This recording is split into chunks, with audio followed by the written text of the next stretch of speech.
राधे राधे, जय श्री कृष्णा। तो कैसे आप सभी साथियों।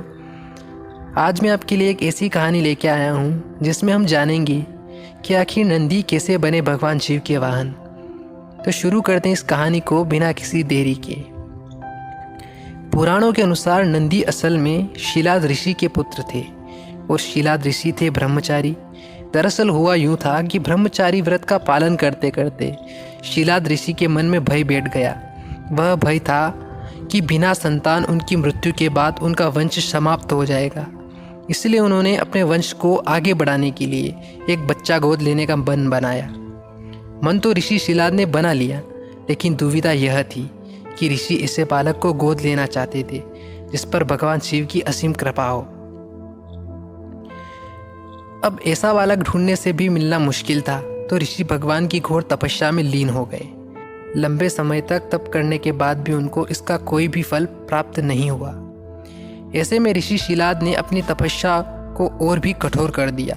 काफ़ी समय के कठोर तप के बाद आखिर भगवान शिव प्रसन्न हुए और उन्होंने ऋषि शिलाद को दर्शन दिए।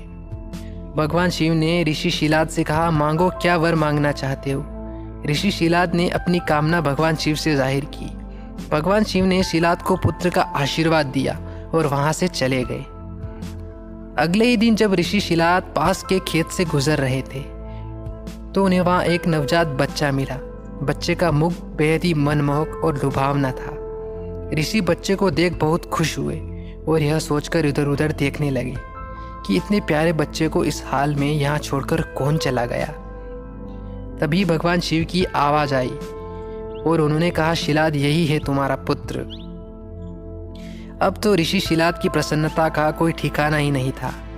वह उसे अपने साथ अपने घर ले आए और उसका लालन पालन करने लगे। देखते देखते नंदी बड़ा हो गया। एक दिन ऋषि शिलाद के घर 2 सन्यासी आए।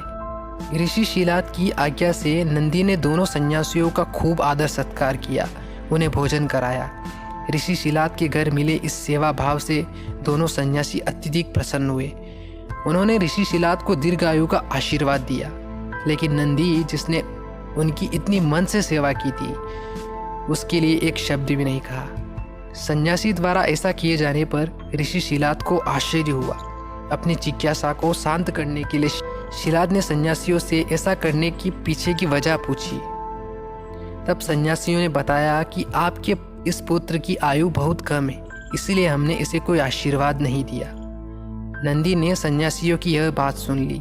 नंदी ने अपने पिता से कहा, आपने मुझे स्वयं भगवान शिव के आशीर्वाद से पाया है, तो मेरे इस जीवन की रक्षा भी भगवान शिव ही करेंगे। आप इस बात की बिल्कुल भी चिंता न करो। इतना कहते हुए नंदी भगवान शिव की आराधना में लग जाता है। अपने पिता की तरह ही नंदी ने भी भगवान शिव को प्रसन्न करने के लिए कठोर तप किया। फलस्वरूप भगवान शिव प्रसन्न हुए और नंदी को बेल का मुख देकर अपना सबसे प्रिय और वाहक बना लिया। इस प्रकार नंदी भगवान शिव के सबसे प्रिय वाहक बने और समाज में उन्हें पूजनीय स्थान भी मिला। यही वजह है कि भगवान शिव की आराधना से पूर्व उनके प्रिय नंदी की पूजा भी की जाती है। तो साथियों, आपको ये कहानी कैसी लगी मुझे कमेंट सेक्शन में ज़रूर बताइए।